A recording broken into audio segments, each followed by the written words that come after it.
Does your savings suffer? Would you like to have a better relationship with money? Do you want to make smarter financial decisions? Then The Psychology of Money by Morgan Housel is the next book you should pick up. For those who haven't heard of this book, we have carefully selected 7 important lessons from the book to help you achieve your goals. Doing well with money is only sometimes about what you know. Mostly, it's about how you behave. And behavior is hard to teach, even to brilliant people. Have you ever heard the adage that you can't teach an old dog new tricks? However, with determination and hard work, you can do away with bad habits and implement new profitable ones. But first, let's dive into the lessons in the psychology of money. Number 1. No one is crazy. Even though people do some crazy things with money, it doesn't mean anyone is crazy. Every decision people make with money is justified by taking the information they have at the moment and plugging it into their unique mental model of how the world works. Here's the thing. People from different generations, raised by different parents, who earn different incomes and held different values in different parts of the world, born into different economies, experiencing different job markets with different incentives and degrees of luck, learn very different lessons. In theory, people should make investment decisions based on their goals and the characteristics of the investment options available to them at the time. But that's different from what people do. The economists found that people's lifetime investment decisions are heavily anchored to the experiences those investors had growing up, especially experiences early in their adult life. Their view of money was formed in different worlds, and when that's the case, a view about money that one group of people thinks is outrageous can make perfect sense to another. So in other words, no one is crazy. Number 2, life is all about luck and risk. People are motivated by the same thing. You are one person in a game with 7 billion other people and infinite moving parts.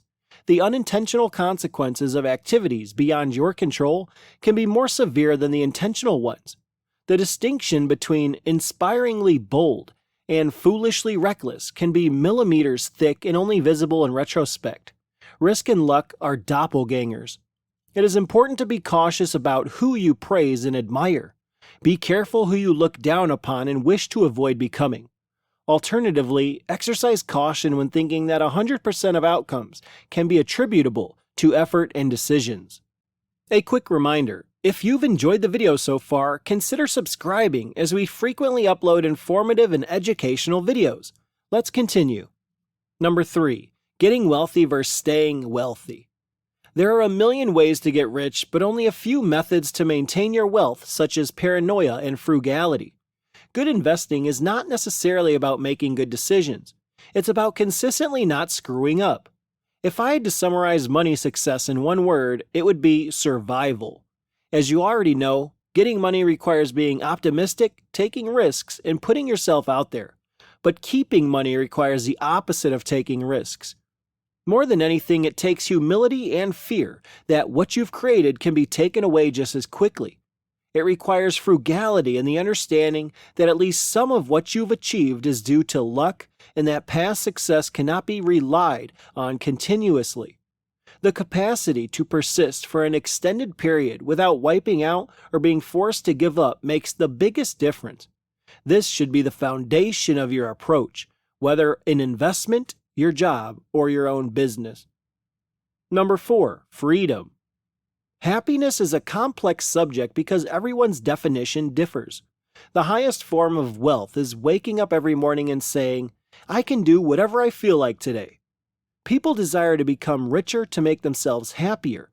If there is a common denominator in happiness, a universal fuel of joy, it's people desire control over their affairs. More than your monthly wage, more than the importance of your work, having power over doing what you want, when you want, and with the kind of people you desire is the broadest lifestyle variable that makes people fulfilled and happy.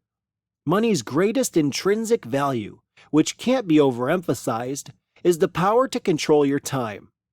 Number 5. Wealth is what you don't see. Spending money to show people how much you have is the quickest way to have less money. It's called keeping up with the Joneses. People tend to judge wealth by what we see because that's the information we have in front of us. We can't see people's bank accounts or brokerage statements, so we depend on outward appearances to gauge financial success. Cars, homes, Instagram photos. True wealth is what you don't see.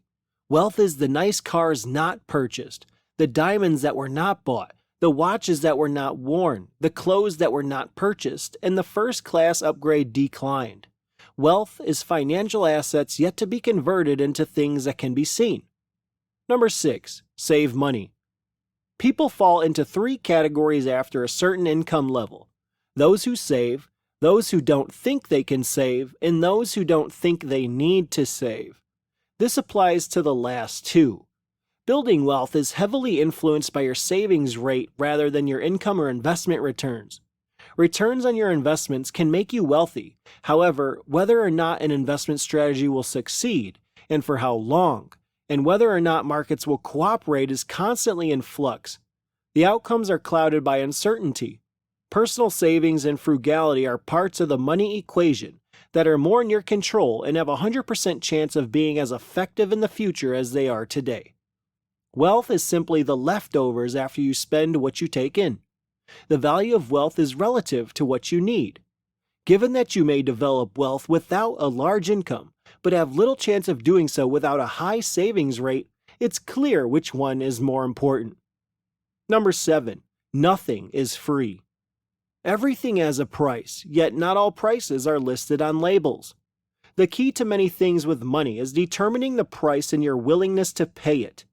The issue is that the cost of many things is not apparent until you experience them. Hold stocks for the long term, you'll hear. It is sound advice, but do you realize how difficult it is to retain a long-term perspective while markets collapse? Successful investing, like everything valuable, comes at a cost. However, its currency does not consist of dollars and cents. Volatility, fear, doubt, uncertainty, and regret are all factors that are easy to overlook until you are confronted with them in real time. In all the lessons outlined, which one gave you your aha moment where you realized you could be doing something differently? Let us know in the comments section. Also, which of these lessons would you start using immediately? Consider giving this video a like if you enjoyed it, and remember to share it with your friends.